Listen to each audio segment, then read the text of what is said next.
আগের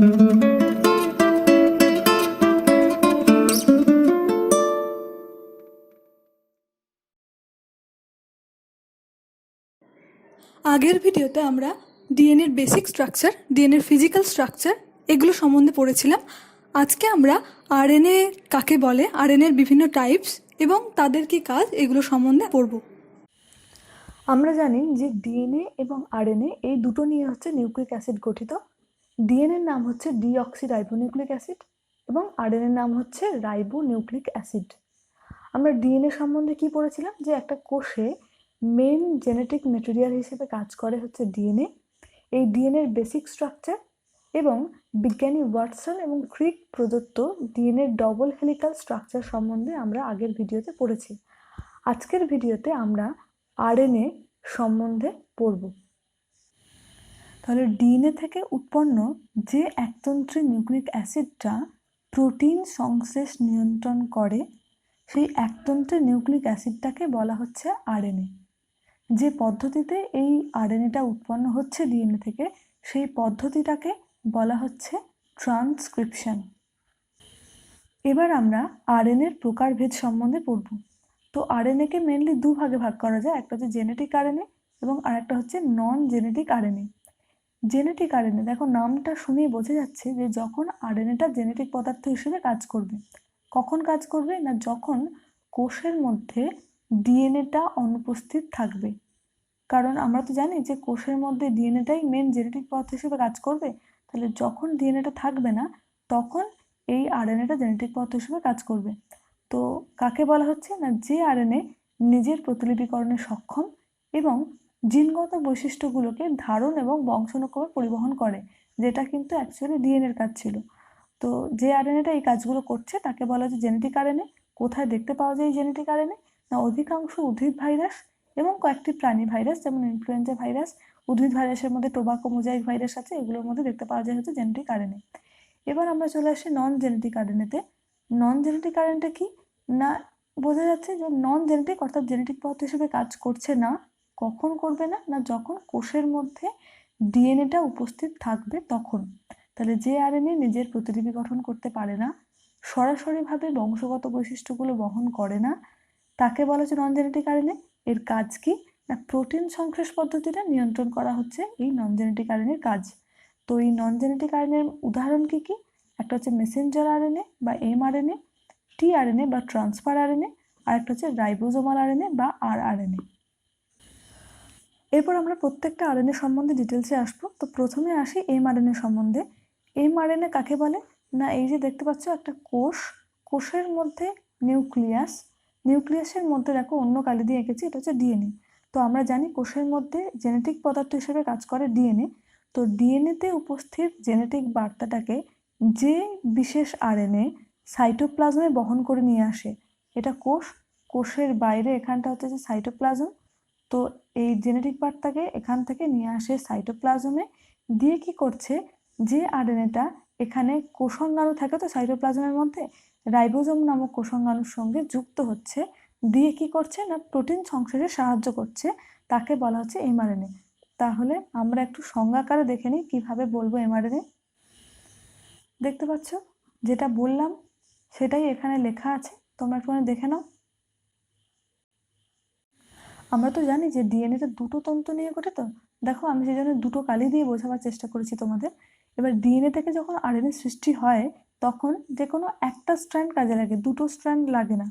তো যে স্ট্র্যান্ড থেকে, যে তন্তু থেকে এমআরএনএ সৃষ্টি হচ্ছে, সেই তন্তুতে যে বেশগুলো থাকে, অর্থাৎ ধরো আমি বলছি এই তন্তুটা থেকে একটা এমআরএনএ সৃষ্টি হবে।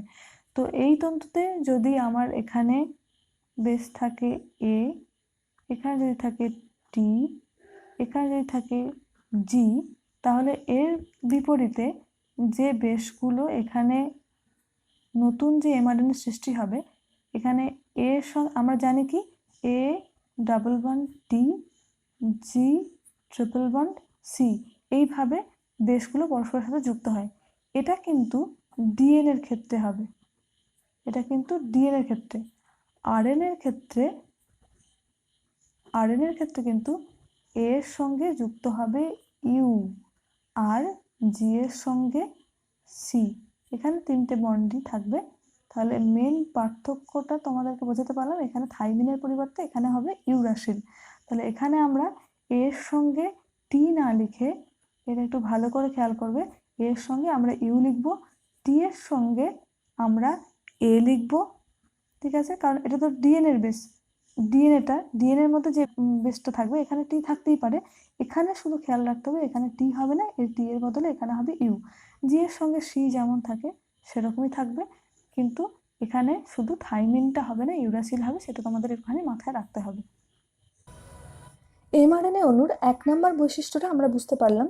যদি তোমরা এটা লিখতে চাও তাহলে এটার একটা স্ক্রিনশট নিয়ে নিতে পারো, বা ভিডিওটা পজ করে তোমরা এটা লিখে নিতে পারো।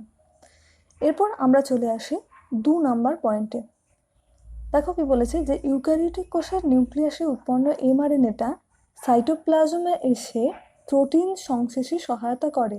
দেখো এই যে একটা কোষের মধ্যে থাকে নিউক্লিয়াসের মধ্যে থাকে ডিএনএ, এই ডিএনএ থেকেই আরএনএটা উৎপন্ন হচ্ছে, এবং আরএনএ উৎপন্ন হওয়ার পর সেটা সাইটোপ্লাজমে চলে আসে, কারণ সাইটোপ্লাজমে সমস্ত কোষাঙ্গাণুগুলো থাকে। এই কোষাঙ্গাণুগুলোর মধ্যে এই আরএনএটা যুক্ত হয় রাইবোজোমের সঙ্গে এবং প্রোটিন সংশ্লেষে সহায়তা করছে। এটা ইউক্যারিওটিক কোষের ক্ষেত্রে বললাম, প্রোক্যারিওটিক কোষের ক্ষেত্রেও সেম। ওই এমআরএনএ অণুটা রাইবোজোমের সঙ্গে যুক্ত হয়, দিয়ে প্রোটিন সংশ্লেষে নিয়ন্ত্রণ করছে বা প্রোটিন সংশ্লেষে সহায়তা করছে। রাইবোজোমের কাজ হচ্ছে মেনলি প্রোটিন সংশ্লেষে সহায়তা করা, কিন্তু রাইবোজোমটা যতক্ষণ না এই এমআরএনএর সঙ্গে যুক্ত হচ্ছে ততক্ষণ প্রোটিন সংশ্লেষ করতে পারবে না। সেটা কিভাবে হচ্ছে সেটা আমরা ট্রান্সলেশন প্রক্রিয়াতে আরও ডিটেলসে গিয়ে পড়বো। তো এইটুকু তোমরা এখানে জানো। এমআরএনএ অণুর 3টে করে নাইট্রোজেন বেস একটা করে কোডন সৃষ্টি করে। যেমন দেখো, অ্যাডেনিন একটা নাইট্রোজেন বেস, ইউরাসিল একটা আলাদা নাইট্রোজেন বেস এবং গুয়ানিন একটা আলাদা নাইট্রোজেন বেস। কিন্তু এই তিনটে নাইট্রোজেন বেস যখন একসাথে যুক্ত হচ্ছে তখন এটা কিন্তু একটা কোডনকে ডিনোট করছে। এবং এই একটা কোডন দেখো বলেছে যে প্রোটিন সংশ্লেষের সময় প্রতিটি কোডন একটা করে অ্যামাইনো অ্যাসিডের সংকেত বহন করে। যেমন AUG, এটা কাকে ডিনোট করছে, কোন অ্যামাইনো অ্যাসিডকে? এটা মিথিওনিনকে ডিনোট করছে। এরকম আরও তোমরা অনেক অ্যামাইনো অ্যাসিডের নাম শুনেছো, যেমন গ্লাইসিন, লিউসিন। গ্লাইসিন কখন হবে না, যখন গুয়ানিন আর ইউরাসিল 3টে নাইট্রোজেন বেস যখন পরপর যুক্ত হয়ে একটা কোডন সৃষ্টি করবে তখন সেটা গ্লাইসিনকে ডিনোট করবে। তারপরে লিউসিন হচ্ছে যে সাইটোসিন, ইউরাসিল অর্থাৎ CUU, যখন এই 3টে পরপর বসবে নাইট্রোজেন বেস তখন সেটা কোন অ্যামাইনো অ্যাসিডকে ডিনোট করবে? সেটা লিউসিন নামক অ্যামাইনো অ্যাসিডকে ডিনোট করবে। এবং দেখো কি বলেছে, যে একটা প্রোটিনে পরপর কোন কোন অ্যামাইনো অ্যাসিড সংযুক্ত হবে তা কোডনগুলোর সজ্জারীতির উপর নির্ভর করবে। মানে যেমন ধরো মিথিওনিন AUG যুক্ত হলো, তারপর গ্লাইসিন যুক্ত হলো, তারপর লিউসিনের জন্য যে কোডনগুলো আর কি সেগুলো যুক্ত হলো। যেমন কোডন যুক্ত হবে পরপর তেমনি অ্যামাইনো অ্যাসিড সেখানে এসে যুক্ত হবে। আর আমরা জানি কি, যে অ্যামাইনো অ্যাসিডগুলো পরপর সজ্জিত হয়েই কিন্তু প্রোটিন তৈরি করে। এমআরএনএর মেন কাজ হচ্ছে রাইবোজোমের সঙ্গে যুক্ত হয়ে প্রোটিন তৈরি করা। তাই কোডন বা কোন অ্যামাইনো অ্যাসিড যুক্ত হচ্ছে সেটা আমাদের জানাটা দরকার। এরপর আমরা চলে আসি 4 নম্বর পয়েন্টে। দেখো, এমআরএনএর পরিমাণটা কোষস্থ মোট আরএনএর মাত্র 3 থেকে 5%। কারণ আমরা জানি যে আরএনএর মধ্যে mRNA, tRNA, rRNA এই সমস্ত আরএনএগুলো আছে, তো তার মধ্যে mRNA এর পরিমাণটা এখানে বলা হয়েছে। এরপর আমরা চলে আসি 5 নম্বর পয়েন্টে। কি বলেছে, যে mRNAটা সহজেই আরএনএজ উৎসেচক দ্বারা আক্রান্ত হয়। ঠিক আছে, আরএনএজ উৎসেচকটা mRNAকে সহজেই বিশ্লিষ্ট করতে পারে। এই কারণে mRNAকে আবৃত করে একটা প্রোটিনের আবরণী থাকে, যেটা mRNAর উপর রক্ষা কবচ হিসেবে কাজ করে। mRNA আর এই প্রোটিনকে একত্রে বলা হয়, একসঙ্গে বলা হচ্ছে কি না, ইনফরমোজোম। এরপর আমরা পড়ব মোনোসিস্ট্রনিক এমআরএনএ আর পলিসিস্ট্রনিক এমআরএনএ কাকে বলে। দেখো, এই নামটা দেখে আমরা বুঝতে পারছি মোনো মানে হচ্ছে এক, অর্থাৎ একটা আদর্শ ইউক্যারিওটিক এমআরএনএ একটাই মাত্র প্রোটিন সৃষ্টি করতে পারে। সেই কারণে এই ধরনের এমআরএনএকে বলা হচ্ছে মোনোসিস্ট্রনিক এমআরএনএ। এবং পলি কথাটার অর্থ বহু, অর্থাৎ প্রোক্যারিওটিক এমআরএনএ থেকে একাধিক প্রোটিন উৎপন্ন হচ্ছে। তাই এই প্রোক্যারিওটিক এমআরএনএকে বলা হচ্ছে পলিসিস্ট্রনিক এমআরএনএ। তাহলে মোনোসিস্ট্রনিক এমআরএনএ আর পলিসিস্ট্রনিক এমআরএনএ কাকে বলে সেটা তোমরা একটুখানি দেখে নিও।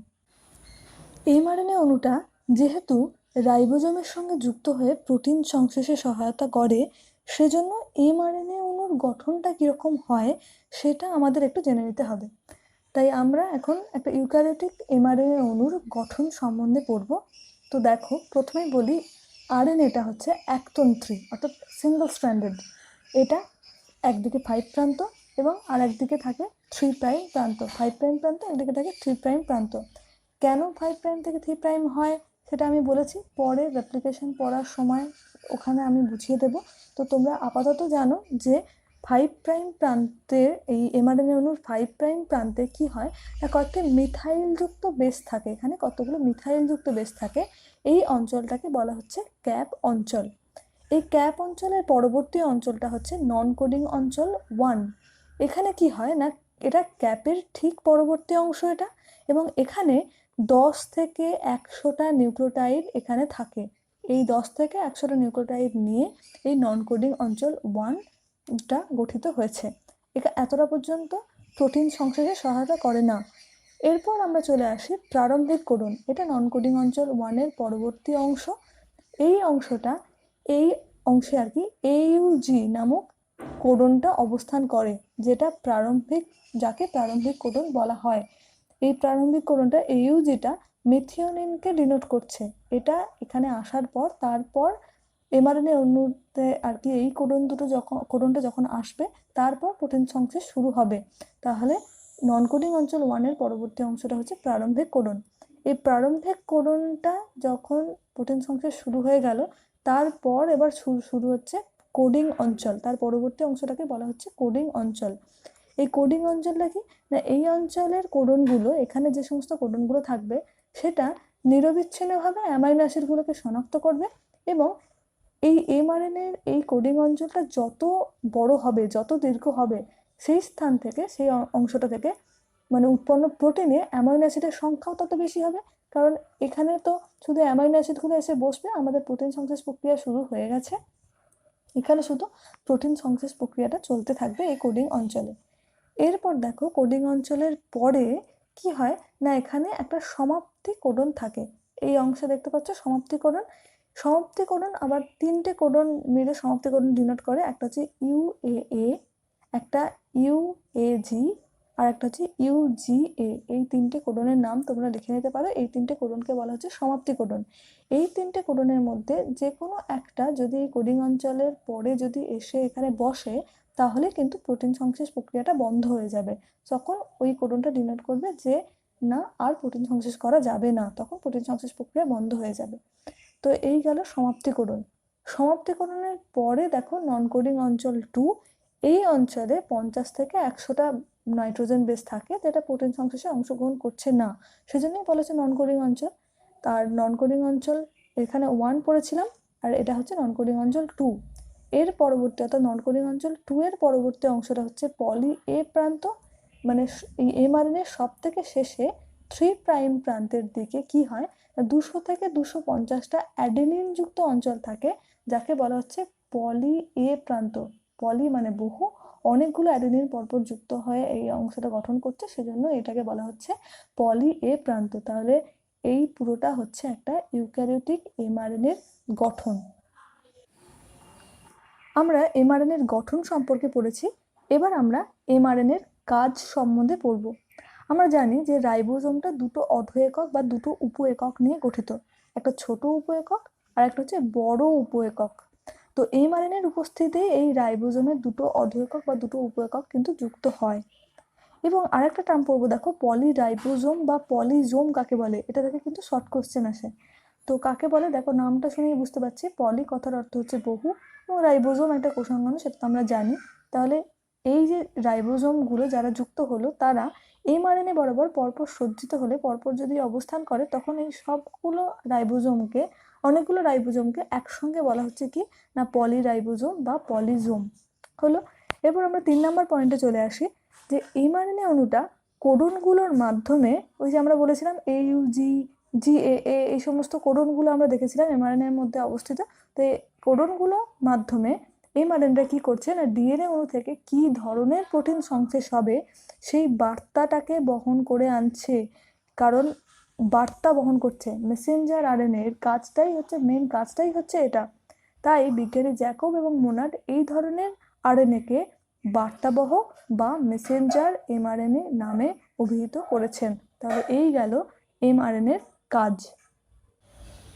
এরপর আমরা চলে আসি rRNA সম্বন্ধে। rRNA এর ফুল ফর্ম হচ্ছে রাইবোজোমাল আরএনএ। যে বিশেষ আরএনএটা রাইবোজোমের প্রোটিন অংশের সঙ্গে যুক্ত হচ্ছে দিয়ে রাইবোজোম অঙ্গাণুটি গঠন করে তাকে বলা হচ্ছে rRNA। এটার পরিমাণ কত না, কোষে মোট যে আরএনএটা আছে তার 80% হচ্ছে rRNA। এই rRNA এর কাজটা কি না, এই যে বললাম প্রোটিন অংশের সঙ্গে যুক্ত হচ্ছে দিয়ে রাইবোজোম গঠন করে, তাহলে এটা একটা কাজ। আর 2 নাম্বার, এই যে রাইবোজোমটা তৈরি হলো সেটাকে এমআরএনএ এর সঙ্গে যুক্ত হতেও সাহায্য করছে কিন্তু এই রাইবোজোমাল আরএনএ। এরপর আমরা পড়ব tRNA বা ট্রান্সফার আরএনএ সম্বন্ধে। যে আরএনএ অণুটা সাইটোপ্লাজমের অ্যামাইনো অ্যাসিড ভান্ডার থেকে অ্যামাইনো অ্যাসিডটাকে স্থানান্তরিত করে কোথায় নিয়ে যাচ্ছে না রাইবোজোমে নিয়ে আসছে, তাকে বলা হচ্ছে tRNA বা ট্রান্সফার আরএনএ। এই যে ট্রান্সফার মানে হচ্ছে স্থানান্তরিত করছে, কাকে করছে না অ্যামাইনো অ্যাসিড ভান্ডার থেকে অ্যামাইনো অ্যাসিডটাকে। তাহলে এটার পরিমাণটা কত না, কোষে উপস্থিত মোট আরএনএর 15% হচ্ছে tRNA। এটার কাজ কি না, সাইটোপ্লাজম থেকে পৃথক পৃথক tRNA বিভিন্ন অ্যামাইনো অ্যাসিডকে বহন করে এবং সেটাকে রাইবোজোমে নিয়ে আসা। এটাই হচ্ছে tRNA বা ট্রান্সফার আরএনএর কাজ। আজকের ভিডিওটা এই পর্যন্তই। যদি তোমাদের ভিডিওটি ভালো লেগে থাকে তাহলে লাইক করো, বন্ধুদের সঙ্গে শেয়ার করো, আর যদি কিছু বুঝতে অসুবিধা হয় তাহলে অবশ্যই আমাকে কমেন্ট করে জানিও। আর যারা এখনো পর্যন্ত চ্যানেলটিকে সাবস্ক্রাইব করোনি তারা পরবর্তী ভিডিওগুলো সম্বন্ধে আপডেট পেতে অবশ্যই চ্যানেলটিকে সাবস্ক্রাইব করো।